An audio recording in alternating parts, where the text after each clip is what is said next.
Okay, we're here, February 8th, rolling right along here in 2018. So I know a few of you guys were on the call last week, and I've gotten a lot of really good reviews about last week's call. So if you weren't on, you might want to take a look at that. Russ was on, and we went through his site. We did the site evaluation, and I've talked about the way I look for opportunities in SEMrush, but yesterday I actually did it on screen for you guys. Like within a few minutes, I was able to sift and sort the SEMrush report and come up with some major linking opportunities. So I think that's really valuable for anybody that is doing traffic and doing SEO and interested in link building and you know, any of that kind of stuff. That was really a powerful lesson. So I would encourage you guys to go check that one out. That would have been from February 1st, I believe. So if you get a chance, pop in the archive, check that out. I see we have our caped converter back on the line today. It's been a while. I had to pop my head in to see what's happening. I was wondering if you fell off or hanging on by a thread there. No, just a family emergency. Grandmother went into cardiac arrest and some other things, but I'm back now, so I got to catch up on a few things here. Oh, yeah, I kind of had all that stuff going on toward the end of the year there, so I know the feel. We're getting older, and the people around us are getting older. That's the problem. yeah, that's true. We're having what is it? Less birthdays and more funerals. Oh, that's crazy. So yeah, another thing too, I wanted to kind of recap. We did a little mastermind for our apprentice members here last week, and that was on that was Saturday. And one of the topics, you know, I wanted, when I do the masterminds, I always look for what are the people interested in. I never want to start a mastermind just, you know, with what's on my mind. I always want to know what's on the people in the room. Where are they at? Where do they need help? And it was interesting because almost everything funneled back to traffic like it always does. You know, and this has kind of been the thing from way back. A lot of conversations with business owners, they always start with traffic. You know, and that's great if you're to the point where you need traffic. The traffic conversation is phenomenal. You know, that's like the golden goose at the end of the rainbow. Everybody wants it. Everybody thinks they need it. But the real truth in this is traffic is a multiplier. So whatever you have, traffic is only going to multiply it. So in other words, if you have a disaster, traffic is going to multiply the disaster. So traffic is not necessarily a good thing all the time. Sometimes you're better off to retreat from traffic and get your conversion pieces ready, you know, and that all falls back on the ACT program. You've got to do things in sequence. So fortunately for us, some of the people at the mastermind were ready for traffic. So I shared some really cool stuff with them. One of the things was about Adroll and the idea that in Adroll, even if you're not running the ads, even if you're just collecting the data, what you can find is you can figure out where your customers or where your prospects are going on other websites. You know, and that's really important. Because let's say you had, you know, half of your traffic wound up on this one particular website that you'd never heard of. What that tells me is you've got a tremendous amount of opportunity to advertise on that website. Now, here's something that you guys may not know.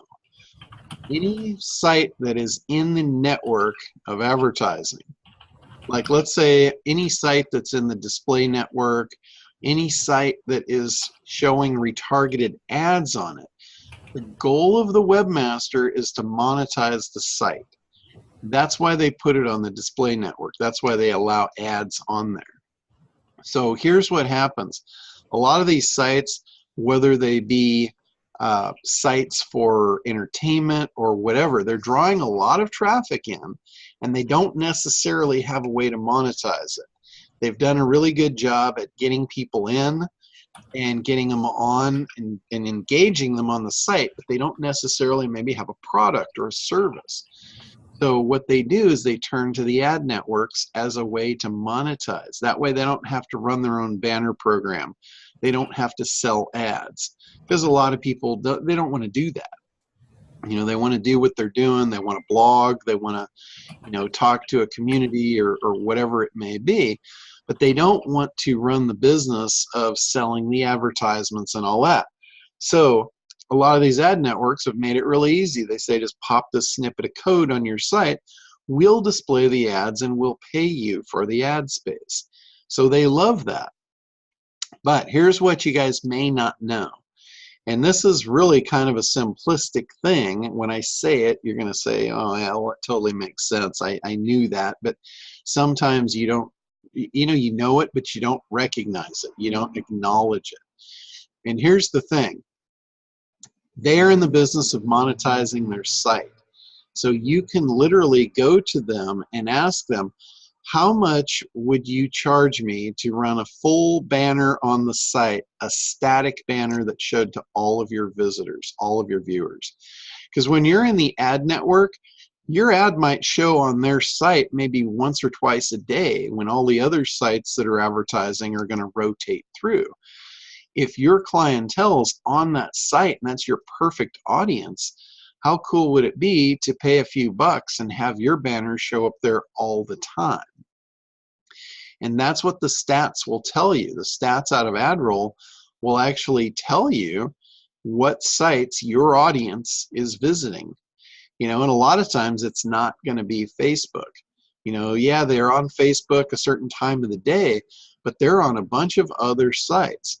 So when your ad follows them around on those sites, it's much more impactful than when they're just in Facebook. You know, when they see your ads in Facebook, yeah, it's kind of cool, but it's part of the Facebook experience. When they see your ads follow them outside of Facebook, that is a much more meaningful and impactful thing. You're really making your mark on them when you do that. So that's one of the things that you want to look at is, you know, it's all about opportunities, whether it be link building or traffic or getting in front of your audience. It's all about your opportunities that you have for the business. So that is a major opportunity when you can establish the fact that the majority of your customers are on a particular website out there, and it might not have anything to do with your subject matter. It might be an entertainment site. Like I use the example, we go to the movies a lot, so I'm always on this site called Movie Phone, and I'm on there. Basically, it's total pure entertainment. You know, I'm there just to find out when the movies are playing, what theaters the movie I want to see is playing at, stuff like that. I'm going there really to find out, when am I going to the movies? Am I going to the movies this week? And I get targeted there all the time. And it really jumps out at me at a different level when I'm on that site and that experience, because I'm kind of coasting. I'm focused on, now, you know, what do I want to do? And then this thing shows up. And it really redirects my focus. So putting your banner where your customers are, it's like, you know, I use the saying all the time, you want to fish where the fish are. This is a way to figure out where your fish are.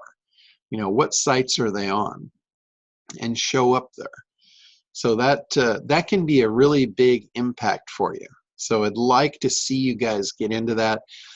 Like I said, there's really no cost to get into the Adroll network. You can get their pixels on your site, start tracking that data, you know, start putting those pixels on all of your visitors so you can see where they're going. So again, really strongly recommend that. Hey, John, let me add on to that for you real quick. Sure. Guys, since we do the traffic side of things, we do the retargeting is what John's talking about, the pixeling for the retargeting. The studies and the numbers show you'll pick up anywhere from 20 to 30% of an addition to what you're doing by the retargeting side. So it's a huge factor. It's very important to get that in. Again, it comes at the very end of everything with the traffic, so you have to have the other pieces in play. But first and foremost, get the pixel on your site. We've said that multiple times. Just do that, even if you're not ready for it. And then just know that retargeting will add to your bottom line, period. It works very well. Yeah, yeah. The retargeting, if you think about it, that also is the new opt-in. And a lot of people don't recognize that. And it is. It's a way to get people to opt in, and they've opted in by the fact that they showed up to your site. I know a lot of us consider an opt-in when they come to the site and they fill out a form and they request something, they get on a list. That's the typical traditional opt-in, but you only get a fraction of them. If you've got a really good converting offer and you get, let's say 35% of the people that hit your site onto your list, you've got a 35% conversion, right? So when you look at the cost of the traffic to get them there, that means if you have 35%, that means 65% was a waste. You spent 65% of your money to drive the traffic and only 35% stuck. So with retargeting, you can have 100% conversion, because if they hit the site, they get targeted. They get marked. They're on your mailing list, and now you can follow them around with your message, because that's the whole point of a mailing list anyway, right? It's to follow them with your message. It's not to just let them come, look, and go. The fact of people that purchase, if they hit your site once, there's a very, very small chance they're going to actually make a purchase on first sight. The first time they've seen you, the first time they hit your site, chances are it's going to be less than 1%. It's going to be like a fractional percent of those people are going to purchase from you. Now, if you can follow them around to bring them back, we've found this, to be exceptionally well in the e-commerce area, where people are shopping, they're looking, they're looking at a bunch of different products, not just one product. But then to have those products specifically follow them around, that's very, very impactful. That can give you a huge boost in your sales. So, and the fact that you can also follow them with new stuff. If you're in the commerce business, you're always coming out with new products, So the fact that you can bring new products in front of people that are not on your site but have been, that is huge. I don't know if you guys get the magnitude of that. That's like 100% opt-in rate, and you able to reach out to them and grab them. So that's really, really powerful stuff. Did you have something there, Mary Sue? Yes, I had my my appointment with Frank this morning for Adroll. Oh, perfect. And I am so excited about it. So for people that have any kind of a list at all, especially if they're their ideal things, they can do what I'm going to do is upload their customer database and get a start on that. And I'm really excited about doing that, because if all you have, if they don't ever come back, but you've got their email address, they can match that to a cookie and then create a customer out of that they can actually retarget. So it's in a different bucket than the pixels that you put on the site. But if they're previous customers, they were good customers for a while, and whatever reason they've moved on, you've still got the option of being able to find not only them but a lookalike them, and I am so excited about getting this done. That's awesome. Yeah, That brings up a great point, because in Facebook, you know, a lot of us are using Facebook and studying Facebook, and we've learned about the lookalike audiences, and we can upload our database, and then Facebook can go out and find people that are similar to that and then show our ads to it through the ad platform. So with these other retargeting networks like Steelhouse and Adroll, one of the things they're allowing, at least Adroll is, like what Mary Sue just said, they're allowing you to upload your database to them, so they can not only follow around new people, but they can follow around your existing customers. And there's another little facet to that that this is probably the most exciting thing for me, is the idea of prospecting. So like within Facebook lookalike audiences are awesome. You know, the ability to target other people that are just like your customers, that's awesome. You know, and that's available within Facebook. But remember, you know, as big as Facebook is, you know, Facebook is just a small little box on the internet. So the idea of reaching outside that box and being able to create a lookalike audience to the world, that's really exciting to me, and that's what Adroll has opened up. They've opened up prospecting across the display network, which really is pretty much global. So that whole thing there, to me, is probably the most exciting thing yet that's going on. So great stuff. And Frank is my rep. For all the people that were here at the mastermind, I connected them directly with him so he could give them a walk through the platform and all that. So if anybody is interested in that, I'm happy to connect you. Just reach out and let me know, and I'll make that connection for you. So John, can you hear me? Oops. Yeah, go ahead, Will. Listen, I got a quick question. Rainmaker, the new agency version, it keeps on crashing on my computer. Is there any reason why is that? Seems like it's crashing more than the other version. Okay, well, on the computer, what would make the only thing that would make Rainmaker crash is if the connection to the internet was unstable. So if you lose connection, let's say you might be on a network where they change IPs and it goes down temporarily.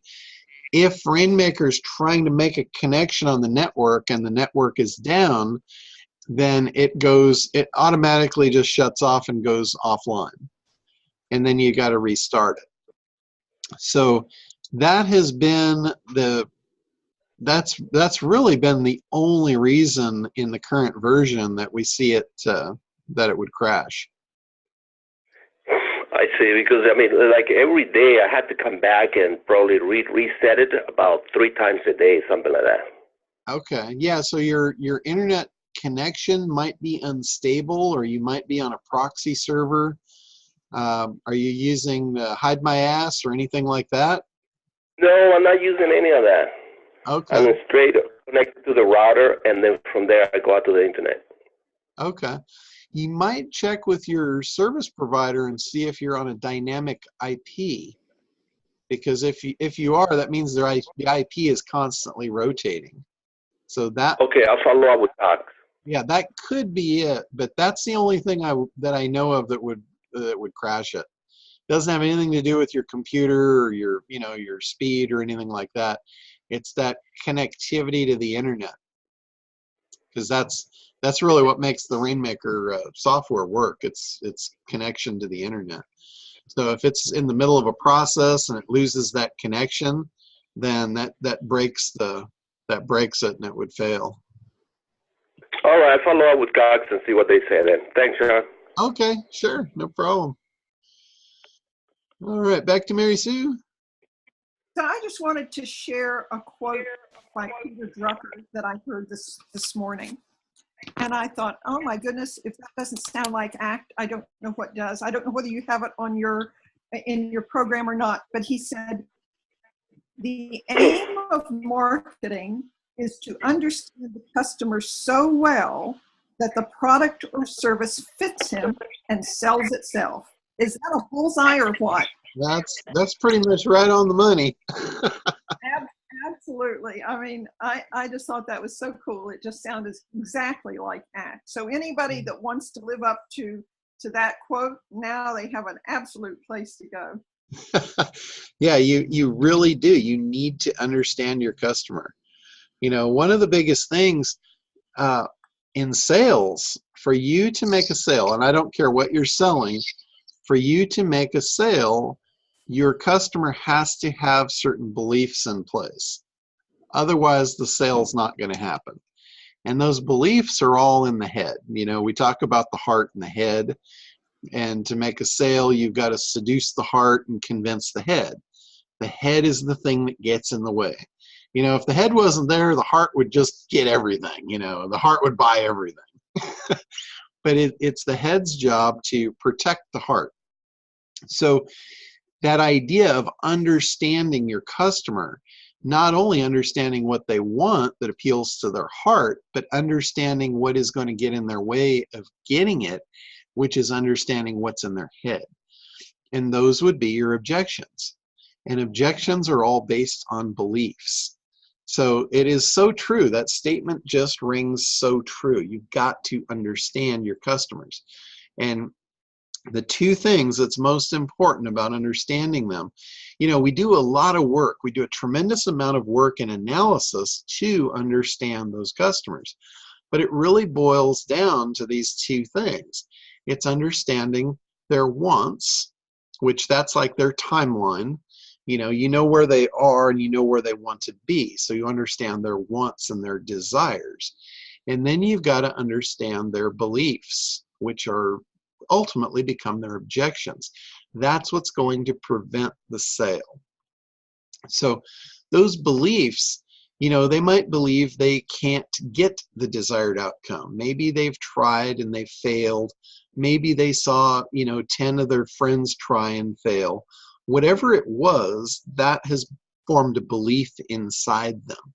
And that is what will prevent them from making a purchase. So understanding those is a key component in marketing, because marketing really is getting them to understand your product and how your product will work within their life, what it will do for them and how it's going to do that. So that's exactly, and there's the other saying that great marketing makes sales superfluous. You don't have to sell when you've done really good marketing. And, that boils back to the exact same point. The only way you're going to be able to do that is to have a really good understanding of your customer. And like I said, it comes back to those two things. What do they want? And then what do they believe? Because they might believe what they want isn't possible. You have customers, there's a lot of customers that want the idea of freedom. Who doesn't? Who doesn't want the idea of freedom? But understanding what's keeping them from it is the key to your sales. That's it. Like you might have the guy, Frank Kern uses Bob. Bob is the guy in the day job, and he describes him to a T. He's a bank teller, and he daydreams, of being this freedom guy, this rock star, if you will. And that's what he does. He sits behind the counter, and when there's no customers, he's daydreaming of his freedom that he would love to have. But the thing that keeps him from that is his beliefs. He doesn't believe he can do it. He believes if he fails, he's going to ruin his life. He believes that he will lose the significance of all of his loved ones. And those beliefs are fearful. Those are fear-based beliefs. So he's scared to death to make a move, so much that outweighs his wants. So he will never get what he wants. The head is never going to allow the heart to have what it wants because it fears the worst. So if you don't understand that, you have zero chance of selling to Bob. Bob's not going to buy something that he does not believe in, or worse than that, he specifically believes is not going to work for him, or he's scared of. So that's that's an awesome thing, you know, what you brought up, because it's so true. And that is the one thing that can make the difference between your marketing working and not working. So good job. Great point to bring up. So, all right, anybody else, any other questions or things you want to cover? Hey, this is Dan. Is that Dan? This is Dan Wynn. Hey, Dan, go ahead. Hey, so kind of two questions. One, I'm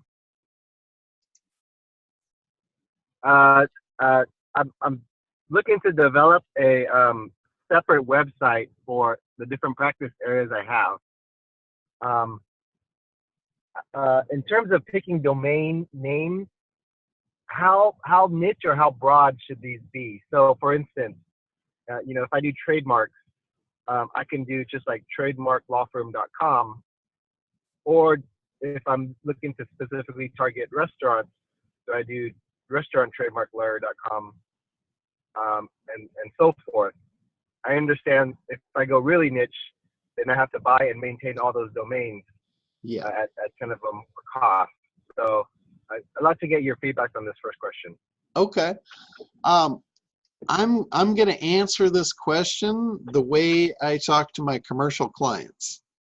And I'm going to say, forget the little niche-y tricks of trying to get the right domain to get traffic, and focus on what the name of your business should be. Focus on your brand, whatever that may be.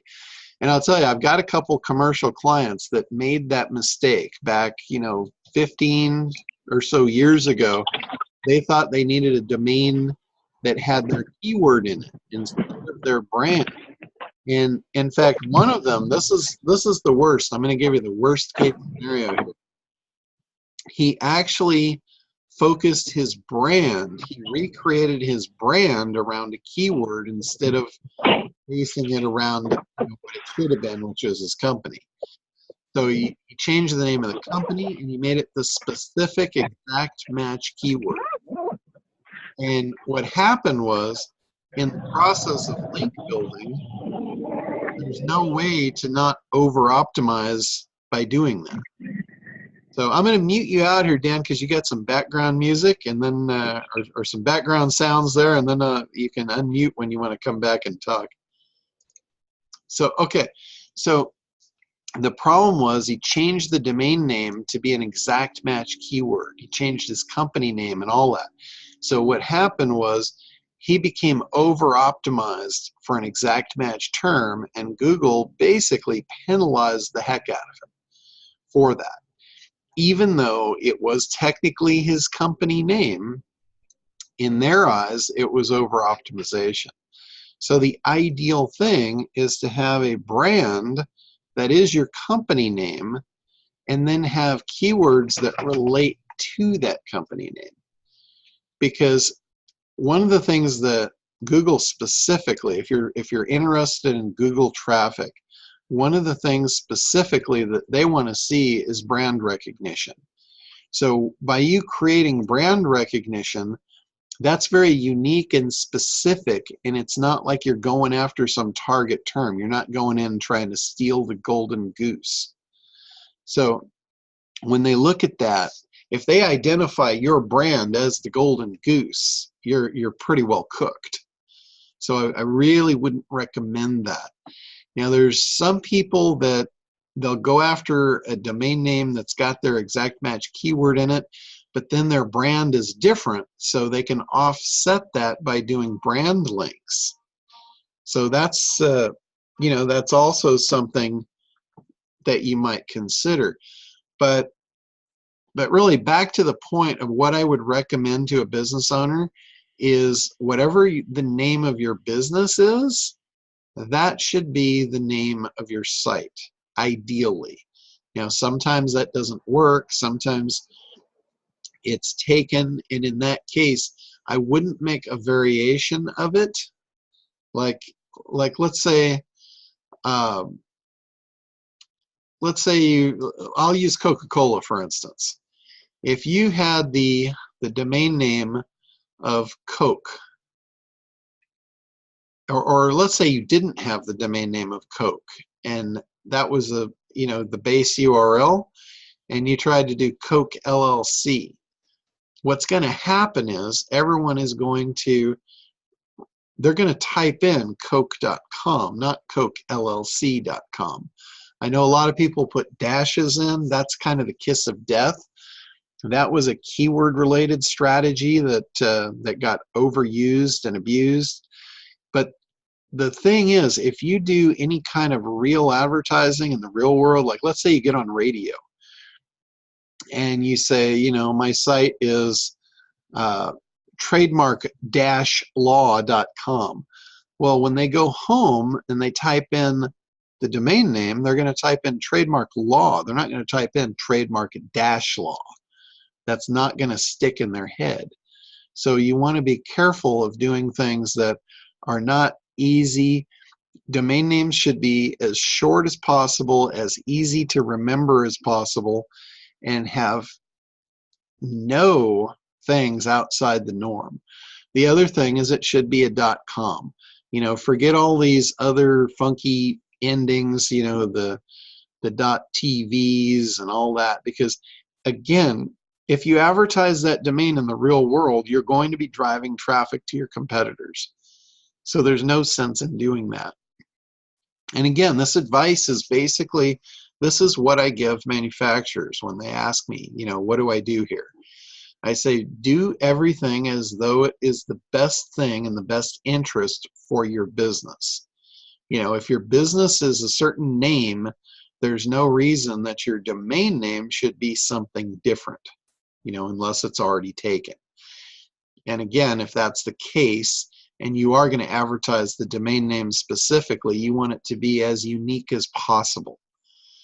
So yeah, it's great to have the keyword in it, but I would steer clear of that. I would steer away from that myself. If you look at major brands, how well they rank and the keyword's not in the domain, that's a clue. So anyway, if that answers your question, great. If not, go ahead and unmute. I muted you there because there was some background noise.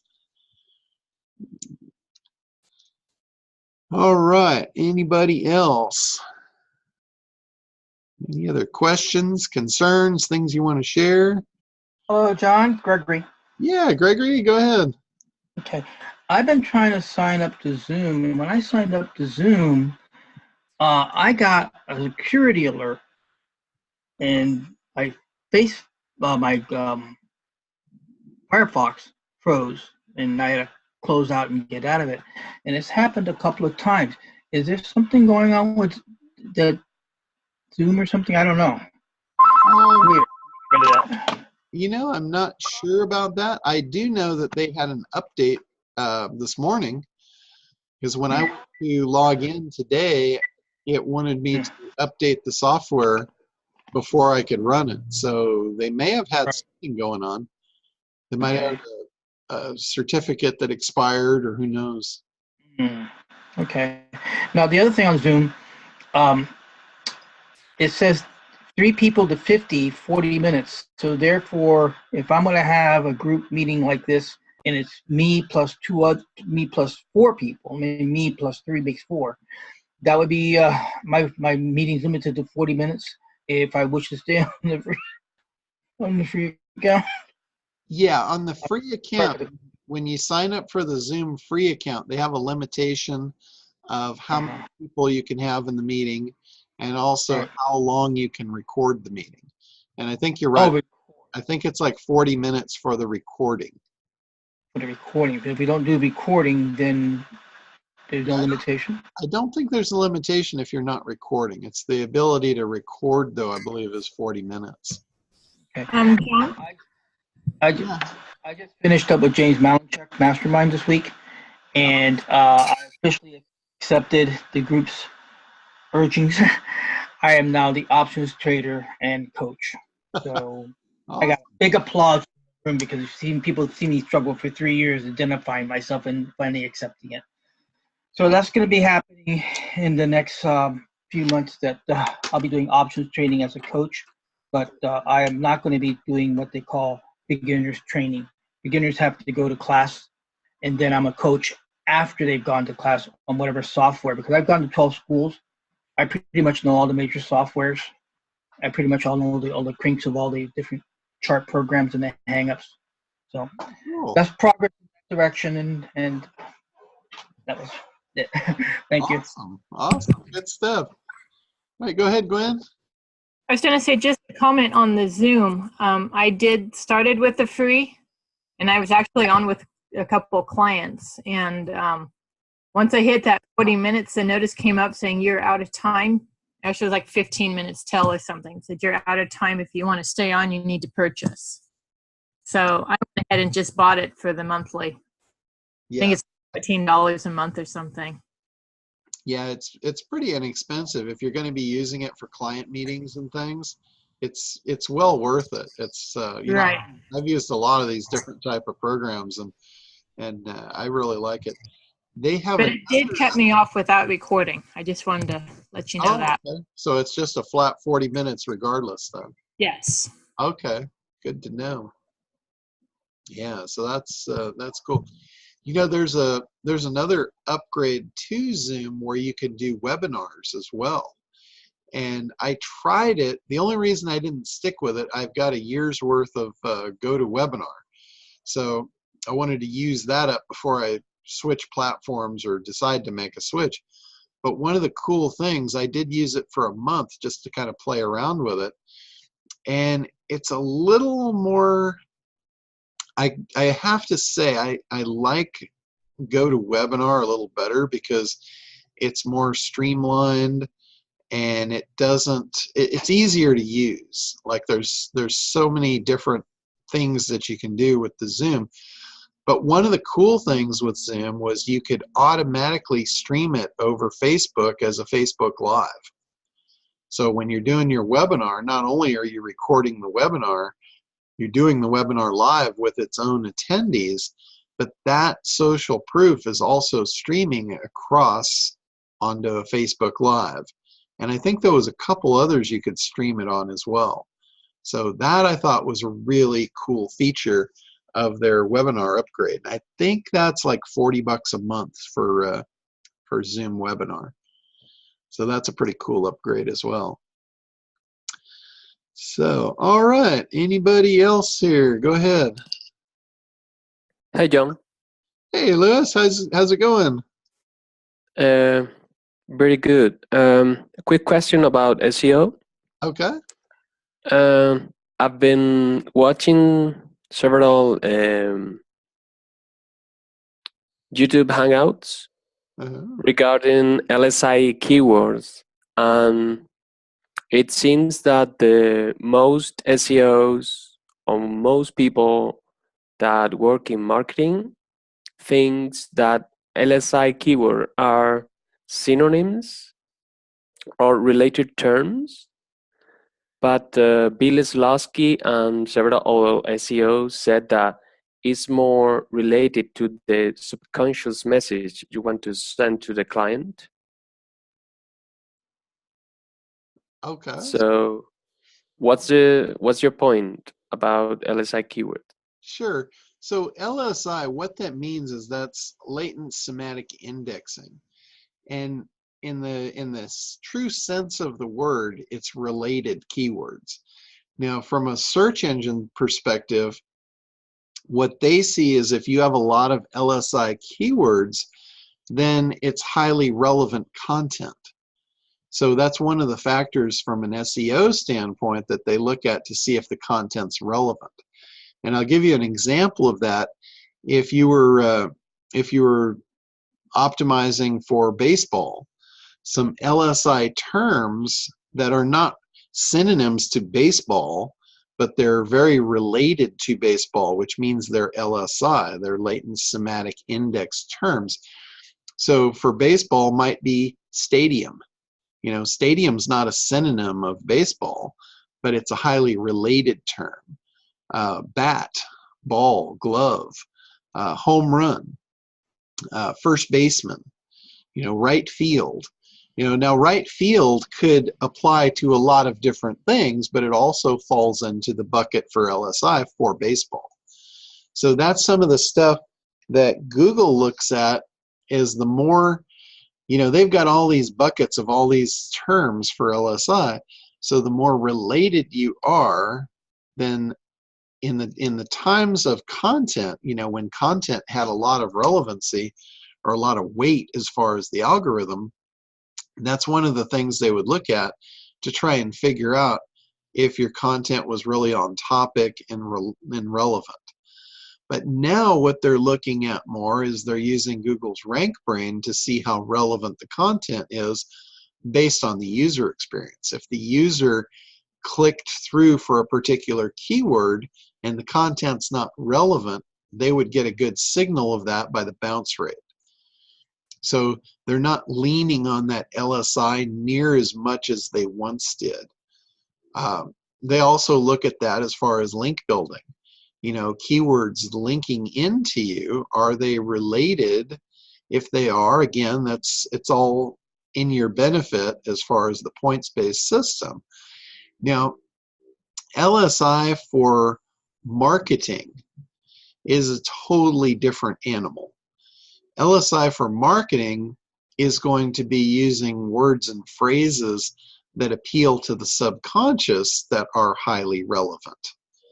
Like for instance, if you're looking for freedom, and that's one of your key factors you're trying to build in, you might use LSI terms like more time, more money, able to spend more time with your family. That would be an LSI term that would gear into your subconscious, meaning the same thing. It's not a direct synonym of freedom, but to the subconscious mind, it might be. So that's kind of the difference. And it all really is in relationship. It's how any term relates to another. How relevant is it? So whether it's for marketing or for Google, either way, it's just how relevant a bucket of terms are. So if you're creating content, the more relevant those terms are, the more impactful it's going to be, whether it's for marketing or whether it's for search rank. Think about it. If you were trying to convince somebody to buy your product, and it was, let's say it was for smooth skin, maybe it was anti-aging, something of that nature, and then you were talking about things that didn't have to do with that. Every time you're talking about things that don't have to do with that have to do with something completely irrelevant, you're shooting yourself in the foot. You're taking them off of the track that you had them on. Because with marketing, you're basically trying to lead them on a track. They're on a track of wherever they are, and it's your job in marketing to show them how your product or service is very highly relevant to what they want. And think about have you guys ever talked to a salesman that you were totally in tune with, and then they shot off on a tangent that had nothing to do with what you were talking about? That's irrelevant. That's a bad LSI situation. So, I have these, I've got people that occasionally I'll hang out with, and they'll just be talking about the most random stuff that has nothing to do with the conversation at hand, and it's just like they're all over the place. And all that makes you want to do is get the hell away from them. So if that's what your marketing's doing, that's a very bad thing. So you want to be appealing and keep them moving in a positive direction toward what they want. So hopefully that makes sense, and that kind of gives you the scoop and skinny on LSI from all perspectives. So, all right, anybody else? Any other stuff? And again, guys, this call really is open to anything. It can be SEO related, could be marketing related, could be traffic related. This is an open call for you guys to help you wherever you're at. So there's no bad questions. There's no, if you have the question in your head, assume that others do too, and you're going to be the helpful one and ask the question. So, all right. So something I want to share with you guys. I am pretty excited. We've done a lot of work. There's been a lot of people that helped with the ACT program, and some of you are here, from way back from the SEO Dominator program. But the new program that we've created and are promoting now is the ACT program, which is all about conversion and how that relates all the way back to SEO. SEO now is really all about conversion. So this ACT program, I'm really excited about it. It's been in development for the last couple of years, and I know a lot of you guys on here have helped with that, if not from feedback or, actually creating the training materials as well. So really excited, and we finally are ready to take the blocks out from under it and put it on wheels and let it roll. So it's been a long time coming. I wanted to make sure it was really right and that it was ready, and it is. And we've hired on Jonathan Herbert, who he was involved with the Internet Marketing Party thing. He was one of the founders of that. He is known by everybody in the internet marketing world. And as we've been working together over the last week and kind of talking, it's uncanny how many people that we know in common. And my big thing, I've been involved in the internet marketing space for a long time, probably since the beginning of it. And most of the people in that world, they know me. If you've ever been to events, everybody comes up to me, they all know me. And I have not leveraged that at all. There's a lot of people that have big lists that would be happy to help me promote. I've just never asked for it because that's not my style. So having Jonathan on board to do that, be our affiliate manager, and actually go out and set those meetings up and set those up, his goal is going to be to put me on a webinar once a week for the next year promoting ACT. So we're going to get a lot of new blood in here. We're going to get a lot of new people on the calls, a lot of new questions. It's going to be really awesome. I'm totally looking forward to it. Another thing, the community is going to finally get active. I've got an awesome community built for you guys. It's a Facebook look-alike type of community just for our members. I didn't want to put a Facebook group up because then you're distracted by all the Facebook stuff going on. So we have our own community for our members to operate in, share in, learn from each other, and all grow together and really help each other expand and be successful. So we're about to fuel that fire, and just wanted to share my excitement with you guys about that, because it's finally gonna happen. And to me, this is what it's all about. I've spent the last couple of years building and putting this together and making sure it was right, and it's now finally going to come to fruition.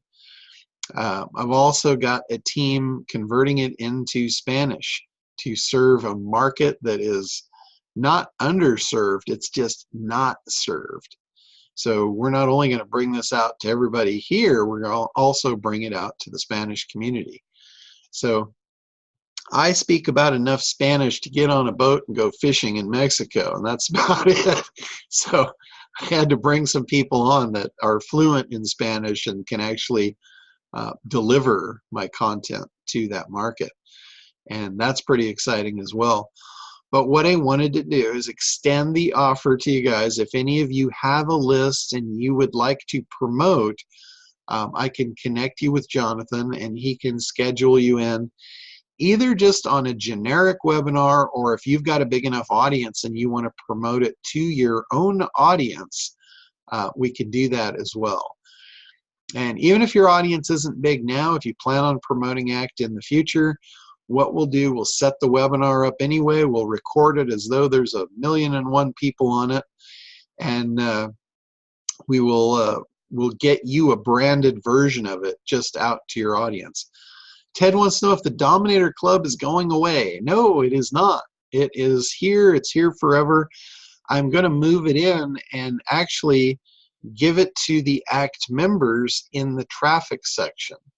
So the Dominator Club will remain. It's more going to be the Internet Dominator Club than the SEO Dominator Club. It's just kind of getting a broader reach.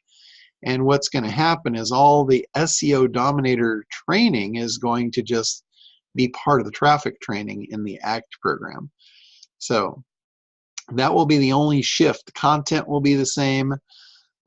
There's not as much focus now on SEO and SEO training and things as there once was. So I used to do actually a live event just specifically for SEO every year that, it was called the SEO Reboot, where we would just throw everything out the window once a year and start over with what's going on right now for the next year. And that stuff has really kind of chilled out. There hasn't really been any massive change in SEO over the last year. Some things slid back, but nothing, it's not like it needs a reboot. So we probably will not be doing an SEO reboot, but we will be doing somewhere between 3 and 4 ACT live events in the coming year.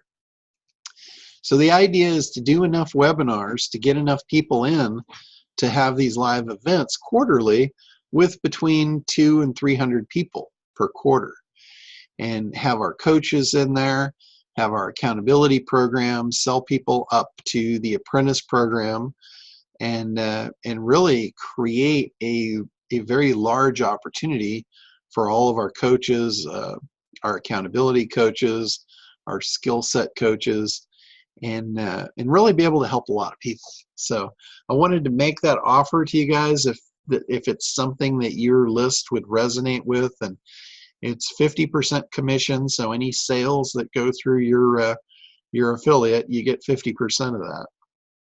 So all right, well, that is it really for me for this week. Anybody else, any last questions before we wrap up here? I know for those of you that are going to be on the apprentice call, I have a really solid sales page I'm going to go over. I'm going to go through and do an analysis of it, a breakdown. It's really strong. It's a lot to be learned from this particular sales page. So for those of you that are going to be on that, we'll be doing that on the apprentice call later this afternoon. All right. Well, if last chance, anybody wants to pop out? Otherwise, we'll wrap up for this week. Okay, guys. Well, hey, have a great week, and remember to go back and watch last week's call. It was really good info on how to use SEMrush to explore opportunities or expose opportunities. So a lot of good reviews on that one. All right, guys, have a great week, and we'll talk to you next week.